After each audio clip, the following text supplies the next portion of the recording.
এই বছর আমাদের কৃষ্ণনগরে ঠাকুর মুখ তুলে চেয়েছেন। হ্যাঁ মহারাজ, ধান একেবারে পরিপূর্ণ হয়েছে। তা কবে ধান কাটা হবে পুটির বাবা? সপ্তাহখানেকের মধ্যে ধান কাটতে হবে।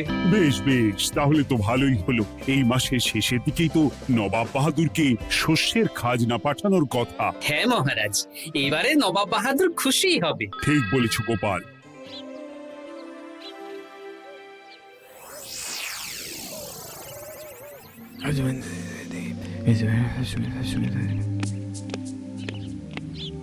প্রণাম খাম্বাজরাজ। ওই তো কৃষ্ণনগরের মন্ত্রী চলে এসেছে। ও, এর কথাই তুমি বলেছিলে? হ্যাঁ, ওই রাজ্যের সব খবরাখবর আমায় দেয়। ইনি কে? ইনি হলেন জমিদার কেশকান্ত বর্মন, আমার রাজ্যেরই দক্ষিণ পশ্চিম গ্রামের জমিদার, আমার প্রিয় বন্ধু। নামটা বেশ অন্যরকম, কেশকান্ত। আসলে ওদের বংশ পরম্পরায় সকলের উন্নত ঘন কেশ আছে, তাই ওদের পরিবারের সবারও নামে একটা করে কেশ আছে। আমি খাম্বাজ রাজের সৌমিত্র এবং সুপরামর্শদাতা। কিছুদিন আগে আমার মাথায় খুব খুশকি হচ্ছিল, মাথার চুল পাতলা হয়ে আসছিল। কিন্তু আমার পরামর্শে একটা তেল মাখতেই মহারাজের মাথার চুল এখন ঘন হয়ে উঠেছে, আর কোনো সমস্যা নেই। বাবা বাবা, ভালো ভালো ভালো। এবার তাহলে কাজের কথাটা বলে দিন। এবারে তো শুনলাম তোমাদের রাজ্যে অনেক ধান উৎপাদন হয়েছে, তাই স্বাভাবিকভাবে নবাব বাহাদুরের কাছে রাজস্ব অনেক বেশি দেবে, কি তাই তো? হ্যাঁ, এবারে রাজস্ব দানে কৃষ্ণনগরই প্রথম হবে। না, তা হবে না। নবাবের কাছে অত ধান পৌঁছবে না, এমনকি কৃষ্ণচন্দ্রের কাছেই চাষিরা বেশি ধান রাজস্ব দিতে পারবে না। সেটা কি করে হয়? পাকা ধানে মই দিতে হবে। বললাম না, ও আমার সুপরামর্শদাতা।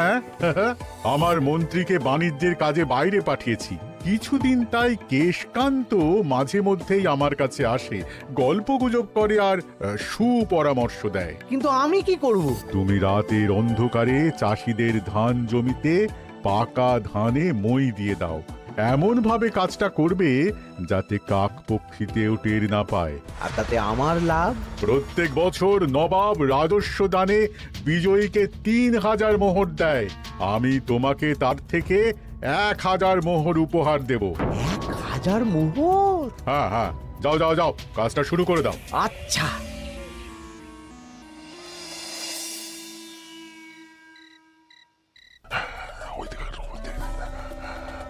তাহলে আর দেরি কেন? মন্ত্রীমশাইয়ের কথা মতো কাজ শুরু কর। হ্যাঁ হ্যাঁ, চল।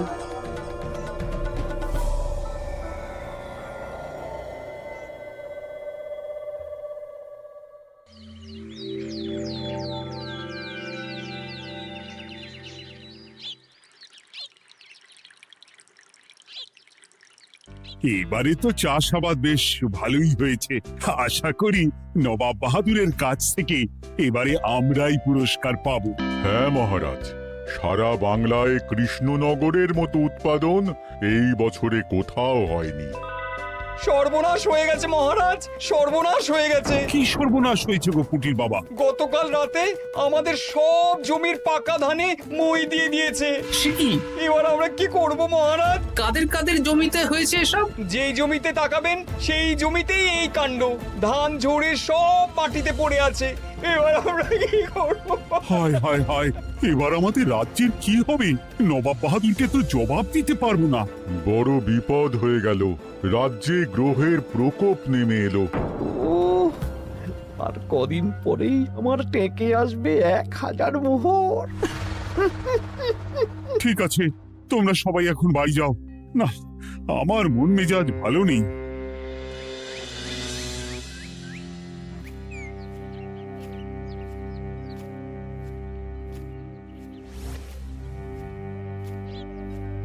ওগো, তুমি শুনেছো কি হয়েছে? পুঁটির মা হাউ হাউ করে কাঁদছিল গো। হ্যাঁ গিন্নি, পুঁটির বাবা কয়েকজন চাষি ভাইদের নিয়ে রাজসভায় এসেছিল। শুনলাম রাতারাতি কে বা কারা চাষ জমিতে পাকা ধানে মই দিয়েছে। কত বড় সর্বনাশ হয়ে গেল বলো। কি হবে গো? কি যে হবে ভগবান জানে। বলি, তুমি পারলে না পুঁটিদের একটু সাহায্য করো। হ্যাঁ, আমি মনে মনে ভেবেই রেখেছি বুঝলে, এবার বেতন পেলে পুঁটিদের বাড়িতে মাসোহারার জিনিসপত্র দিয়ে আসবো। নবাব বাহাদুরের কাছে মহারাজ খাজনা কিভাবে দেবেন? সেটাই তো বুঝতে পারছি না। আপনি এত চিন্তা করবেন না। রাজবাড়ির ভাড়ার থেকে আপাতত কিছু বস্তা ধান পাঠানোর ব্যবস্থা করুন। তারপর নবাব বাহাদুরের কাছে গিয়ে বলবেন, আস্তে আস্তে সব দিয়ে দেবেন মহারাজ। তাই করতে হবে, তাছাড়া তো আর অন্য কোনো উপায় দেখতে পাচ্ছি না। কিন্তু এবারে আর আমাদের মান রক্ষা হবে না। দেখি 2-1 দিনের মধ্যেই যতটা সম্ভব ভাড়া থেকে ধান পাঠানোর ব্যবস্থা করব।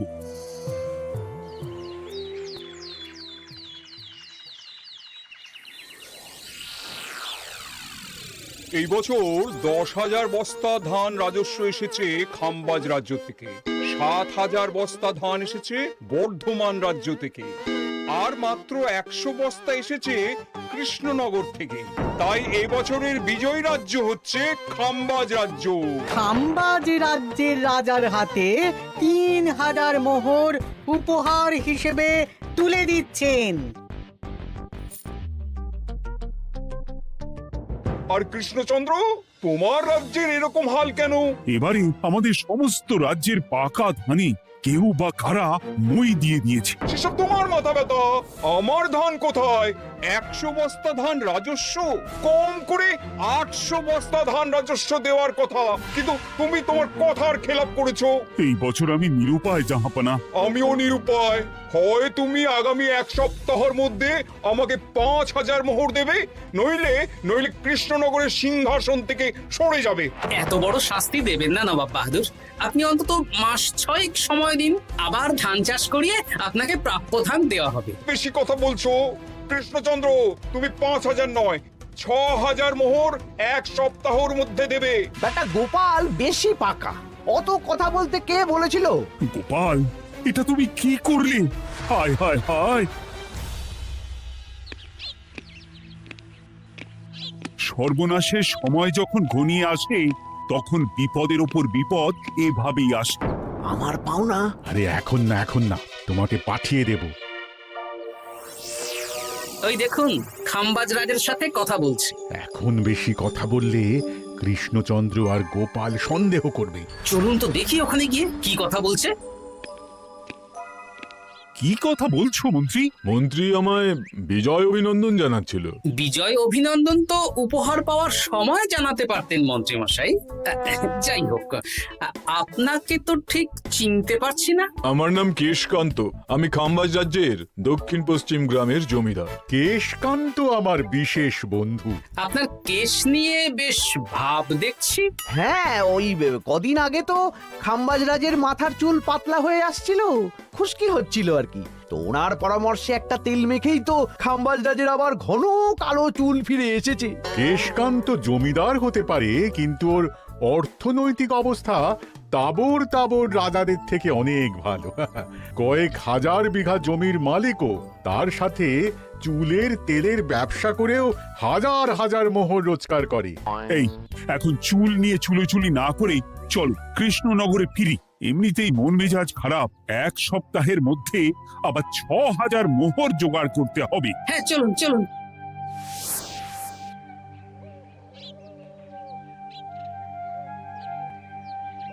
আচ্ছা মন্ত্রীমশাই, আপনি এই কেশকান্ত জমিদারের ব্যাপারে এত কিছু জানলেন কি করে? ওনার সাথে তো আমাদের আজই প্রথম দেখা। হাওয়ায় কত খবরই ভেসে আসে, সেরকম আমার কানেও এসেছিল। এসব বাদ দাও। গোপাল, মন্ত্রী, দুজনেই ভাবনা চিন্তা করো কিভাবে 6,000 মোহর জোগাড় হবে। পাকা ধানে মই পড়লো, এখন আবার এত বড় বোঝা। আমার কাছেও মহারাজ বেশি অর্থ নেই, সব মিলিয়ে মিশিয়ে ওই 150 থেকে 200 মোহর মতো আছে বাড়িতে। যদি বেশি থাকতো আমি আপনাকে নিশ্চয়ই সাহায্য করতাম মহারাজ। তাও করতেন কিনা সন্দেহ। তুমি চুপ করো। মন্ত্রীমশাই ওই লোকটাকে জানলো কি করে? এই লোকটাকে তো আগে দেখারই কথা না। না, ব্যাপারটা নিয়ে ভাবতে হবে। চলুন চলুন।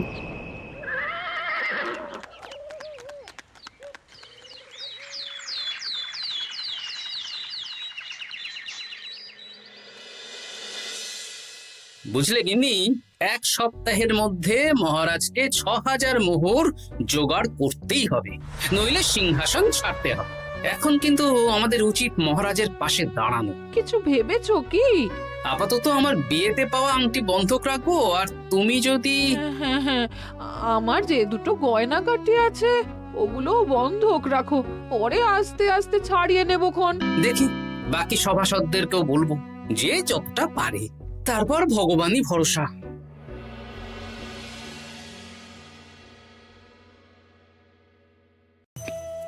আপনি এত চিন্তা করবেন না মহারাজ। চিন্তা না করে কি আর কোনো উপায় আছে? সিন্ধুকে যা আছে তা দিয়ে 3000 মোহর হয়ে যাবে, কিন্তু তারপর আর কি করব? এবার কি নিরুপায় হয়ে জায়গা জমি বিক্রি করতে হবে? কিছু একটা করতেই হবে। আপনি গোপালকে একবার বলে দেখুন, প্রত্যেকবার যখনই বিপদে পড়েছেন তখন গোপালই আপনাকে বাঁচিয়েছে। দেখি আগামীকাল রাজসভা শুরু হওয়ার আগে গোপালের সাথে ব্যাপারটা নিয়ে আলোচনা করব।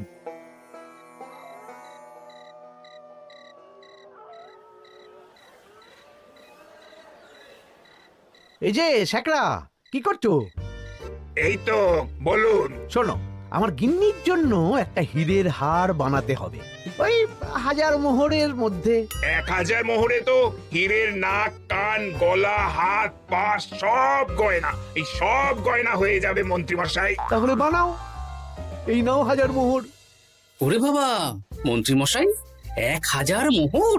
এই মন্দার বাজারে এত মোহর কোথায় পেলেন?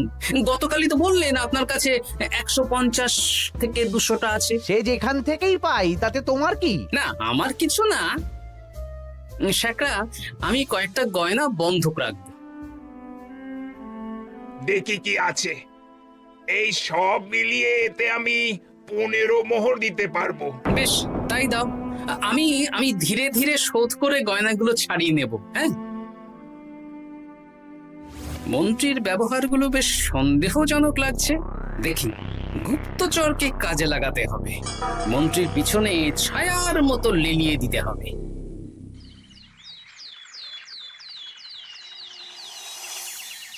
মহারাজ, আমি চেষ্টা করছি আপনার এই মোহর কিভাবে জোগাড় করা যায়, আপ্রাণ চেষ্টা করছি। দেখো, আমি 3000 মোহর পারবো, কিন্তু তার বেশি হলে জায়গা জমি বেচতে হবে, হাতে যে বেশি দিন সময়ও নেই। আচ্ছা মহারাজ, দেখছি।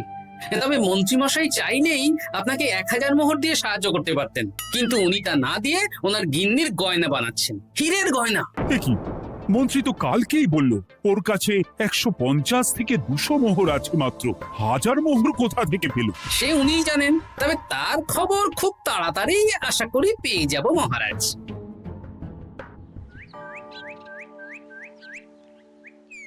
কাজটা একদম ঠিক করলেন না মন্ত্রী মশাই। আপনার কথা শুনে আমরা সবার জমির পাকা ধানে মই দিলাম, কিন্তু আমরা একটা পয়সা পেলাম না। আপনি যে এই কাজ করার জন্য খাম্বাজ রাজার কাছ থেকে ওই 1000 মোহর উপহার পেলেন, সেটা দিয়ে গিন্নির গয়না বানাতে দিলেন, কিন্তু আমাদের বেলায় লবডঙ্কা। তোদেরকেও দেবো, একটু সবুর কর, আগে গিন্নির মাথাটা ঠান্ডা করি। না না, আমাদের এক্ষুনি চাই। এক্ষুনি কি করে দেবো? আমার হাত খালি। আচ্ছা আচ্ছা, ঠিক আছে, এই নে 2 মোহর ধর, 2 ভাই ভাগ করে নি, পরে আরো দেবো। এটা কিন্তু ঠিক না। এসব আলোচনা খোলামেলা জায়গায় করা উচিত না। উফ, পরে তোদের সাথে কথা বলবো, এখন যেতে দে, বাজার করব, তারপর আবার রাজসভা আছে।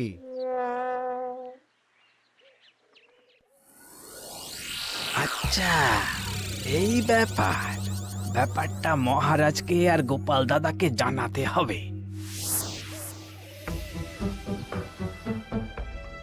গোপাল দাদা, মহারাজ আসল খবর পেয়ে গেছি। কি খবর? আমি একটু আগে শুনলাম।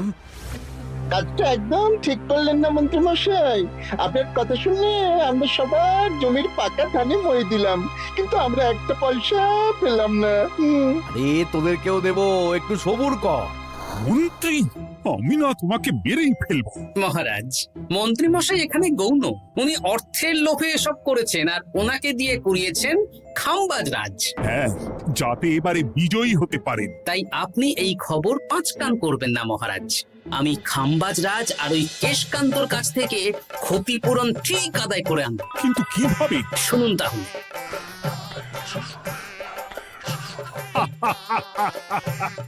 দারুণ বুদ্ধি। তাহলে এখন আসি মহারাজ, কাউকে কিচ্ছু বলার দরকার নেই।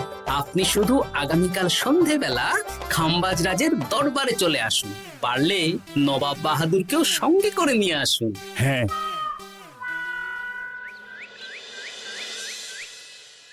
প্রণাম খাম্বাজরাজ। কে আপনি? আমি হতাশ রঞ্জন, পশ্চিমে থাকি। কি চাই বলুন? কিছু চাই না, তবে একটা কথা শুনলাম তাই বলতে এলাম। কি কথা? আমি শুনলাম মহারাজ আপনার মাথার চুলগুলো সব নকল। আমার এত সুন্দর চুল সব নকল? ফাজলামো হচ্ছে। আমি যদি প্রমাণ করে দিই আপনার চুল নকল, তাহলে কি? তাহলে আপনি আমাকে 100 মোহর দেবেন, আর প্রমাণ না করতে পারলে আমি আপনাকে 100 মোহর দেব। বেশ, দেখো, এক্ষুনি দেখো, আমারই তো 100 মোহর লাভ হবে। এখন না, এখন না, আজ সন্ধে বেলায়। বেশ বেশ, তখনই এসো। এবারে জমিদার কেশকান্তর বাড়ি যেতে হবে।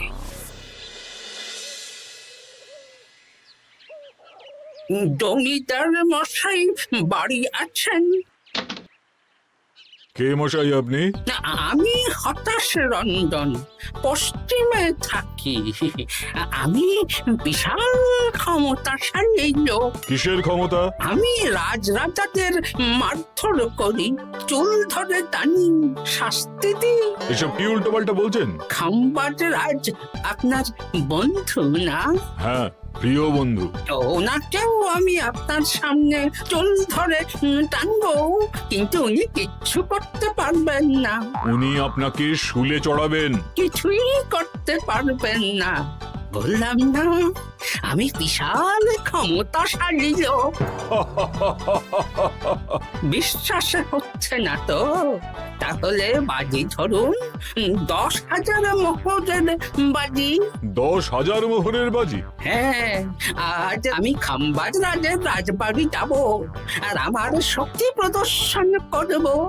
ওনার চুল ধরে টানা হেঁচড়া করব, ওনাকে আহত করব, কিন্তু উনি আমাকে কিছুই করতে পারবেন না। বেশ, রাজি, বাজি।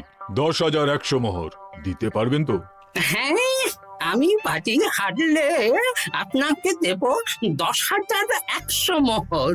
দরকার হলে ওই কাগজে কলমে লিখিত পরিত করে নিন। বেশ, তাহলে তাই হোক। কিন্তু হ্যাঁ, একটা কথা, আমি শক্তি প্রদর্শন করার আগে থেকে প্রক্রিয়া চলাকালীন সময় পর্যন্ত আপনি খাম্বাজ রাজ্যের সাথে কোনো কথা বলতে পারবেন না। বেশ বেশ।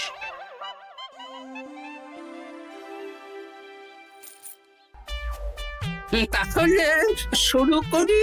শুরু করো। এবার আমি প্রমাণ করেই ছাড়বো।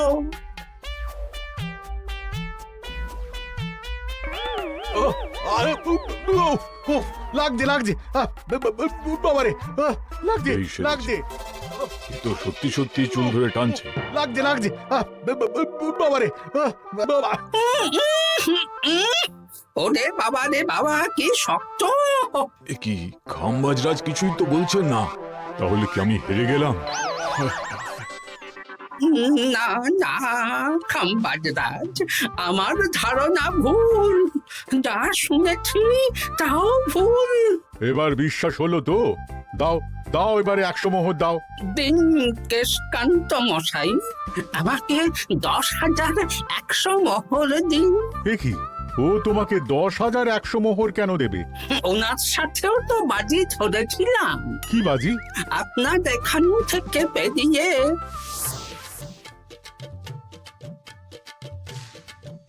এবারে দিন তো দেখি, সব কাগজ কলমে লেখা আছে। এই নাও। হায় হায় হায় হায়। সাবাস গোপাল, সাবাস, তুমি আমার মুখ রক্ষা করেছো। গোপাল, কৃষ্ণচন্দ্র, নবাব বাহাদুর, আপনারা? হ্যাঁ, আমি গোপাল। এটা ছাড়া আর কোনো উপায় ছিল না খাম্বাজরাজ। আপনি আমাদের মন্ত্রীর মাথা খেয়ে যে জঘন্য কাজটা করিয়েছেন, সেটা তো আর প্রমাণ করতে পারতাম না। তাই ছলে বলে কৌশলে আপনার প্রিয় বন্ধুর কাছ থেকে আদায় করে নিলাম। হ্যাঁ নয়, হ্যাঁ।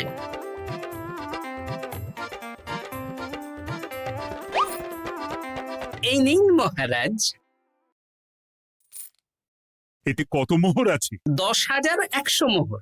এর থেকে 100 খাম্বাজ রাজকে দিন, 6,000 নবাব বাহাদুরকে, আর বাকিটা আপনার কাছে রাখুন।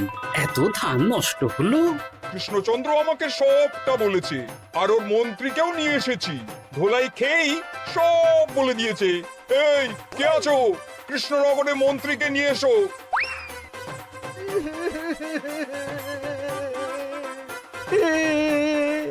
মার খেয়ে আমি সব বলে দিয়েছি খাম্বাজ রাজ। উদ্ধার করে তো জাহাপানা, আমাকে ক্ষমা করে দিন। এর কোনো ক্ষমা নেই। তোমাকে আমি কারাগারে বন্দি করব। হায় হায় হায়, সামান্য টাকার লোভ করতে গিয়ে পুরো মাঠে মারা গেলাম।